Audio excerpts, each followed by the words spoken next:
wanted to participate in the workshops today because we're really into gardening at home. We really love planting herbs, vegetables. We have a worm farm at home.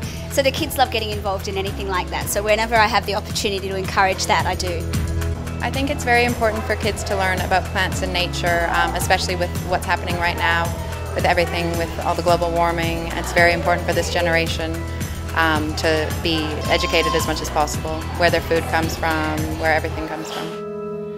They're our future, you know, that we need to obviously populate the earth with a lot more plant life and really generate an interest in that for this generation. So if I can teach them a little bit about that and encourage that in them, then I'm doing my bit.